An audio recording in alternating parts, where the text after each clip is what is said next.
Hey guys, I'm John, and this is my Silverstreak female. She doesn't actually have a name yet, but she is the girl that laid my 13 egg clutch at the end of this season that produced 2 urban camos for me. She's a Silverstreak, which is a super pastel, black pastel. And my last video I had a Sterling, which is a super pastel cinnamon. She's a super pastel, black pastel. There's a lot of genes in the ball python world that are kind of thought to be maybe the same gene, just sort of like a little bit of a difference, like a different lineage.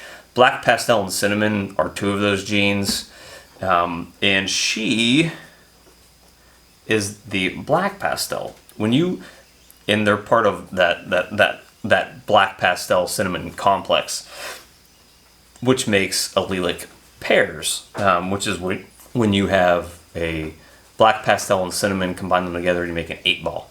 So the 2 urban camos I made this year, instead of them being super cinnamon urban camos, they are 8-ball urban camos, which kind of makes them a little more rare, but nothing too crazy. But this girl is, as you can see, extremely active. Eating good after laying about 2 months ago. As you can see with the Silverstreak, and I believe I'll probably do the video with my Sterling female next.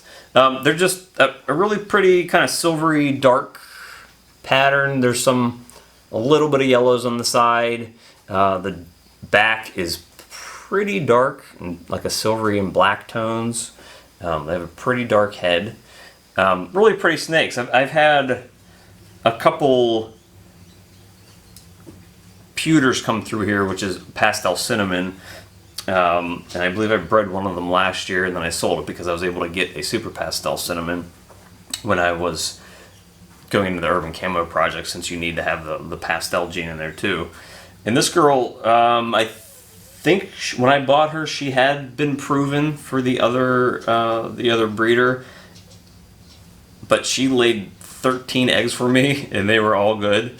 We did have some incubation issues with a couple of them with having birth defects, but I don't know if it was because of either parent. I think it was more so because when I talked to Brandon Osborne from Osborne Reptiles, who was the breeder to actually discover the urban camos, he said he's seen that when you produce super cinnamons or 8-balls or super black pastels, the embryos seem to be a little more anxious in the egg, and when you move them or candle them, they tend to get very anxious and very stressed.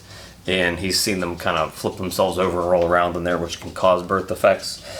So I think, and the other thing I've read is incubating super cinnamons at a lower temperature can also help prevent some of those birth defects. So coming in the next season, I will be definitely,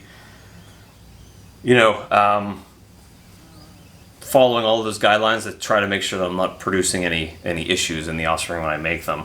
Now this girl, again, she produced 13 eggs. They all came out, they're all hatched, even though I got some birth defects in them. So to me, as a breeder, she's not a super crazy genetic combo, but paired with my urban camo maker male, she can produce 13 eggs. I got 2 urban camos out of it, and some other really cool looking snakes, and everything's possible het pied. So she's extremely valuable to breeding projects if she's paired with the right male. And again, it kind of goes back to saying, you don't need to have extremely expensive snakes. My goal was, buy a male that is a powerhouse and pair them to the right females, and then you're making awesome clutches. And I've only sold 1 snake from that clutch so far, but assuming I get close to what the asking prices for urban camos are, her clutch of 13 eggs might be worth up to $10,000 or so, which is insane, especially when you consider what I paid for the parents. The dad was pretty expensive, but she might have been a $500 snake when I purchased her, if maybe even less than that.